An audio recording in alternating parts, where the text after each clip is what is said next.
Hello बच्चों, मेरे class में आप सभी का हार्दिक स्वागत है। हम लोग कवि धूमिल जी द्वारा रचित कविता जिसका शीर्षक है धूमिल की अंतिम कविता को पढ़ रहे हैं। मैंने इस कविता से संबंधित कुछ लघु उत्तरीय प्रश्न, कविता का सारांश और कविता का मूल भाव से संबंधित वीडियो अपने चैनल पर अपलोड कर दिया है और उन सभी वीडियो का लिंक आपको डिस्क्रिप्शन बॉक्स में मिल जाएगा। तो जिन बच्चों ने अभी तक इस वीडियो को नहीं देखा है तो डिस्क्रिप्शन बॉक्स में जाकर लिंक को क्लिक करके पूरे वीडियो को देखें और पूरी बात को अच्छी तरह समझकर याद कर ली।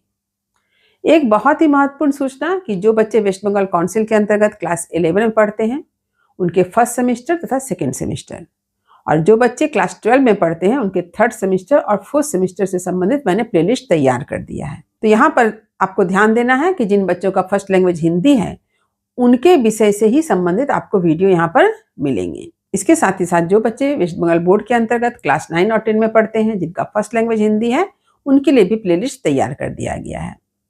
जो बच्चे ICSE बोर्ड में पढ़ते हैं क्लास 9 और 10 में उनसे संबंधित प्लेलिस्ट भी मैंने तैयार कर दिया है, तो प्लेलिस्ट चेक करना ना भूलें। तो चलिए आरंभ करती हूँ कविता का उद्देश्य। प्रश्न, कवि धूमिल जी द्वारा रचित धूमिल की अंतिम कविता या लोहे का स्वाद शीर्षक कविता के उद्देश्य या संदेश पर प्रकाश डालें।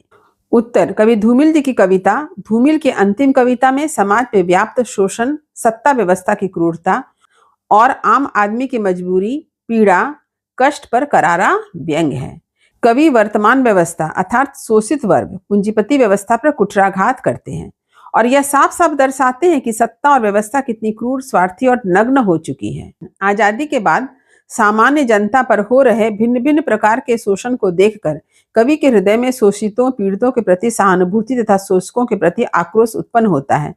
इस प्रकार कवि ने वर्तमान परिस्थिति का सुंदर चित्रण किया है कि आज भी सामान्य वर्ग आजाद होते हुए भी गुलामी का जीवन जी रहे हैं। आज भी जनता का शोषण प्रत्यक्ष या परोक्ष रूप से हो रहा है।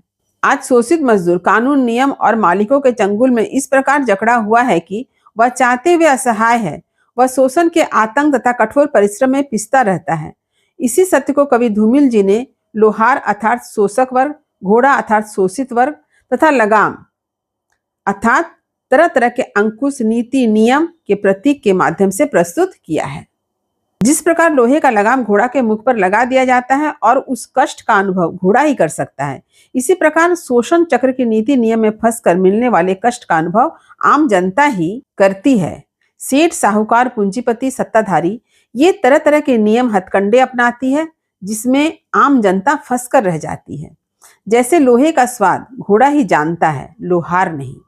ठीक इसी प्रकार शोषण व अत्याचार की पीड़ा कैसी होती है इसे शोषित आम जनता ही बता सकती है, शोषक वर्ग नहीं। आम जनता शोषण चक्र में पिस रही है, उसका खून बह रहा है, परंतु इस तरफ किसी का ध्यान ही नहीं है। कवि का कहना है कि गरीब व दलित वर्ग अपने पेट भरने के लिए अपनी बुद्धि का इस्तेमाल गलत हाथों में कर रहे हैं। कवि का कहना है कि आम जनता की पीड़ा को आम जनता ही समझ सकती है। ऐसे में उनका इस दर्द को समझकर इसे दूर करने के लिए स्वयं जागरूक होना होगा।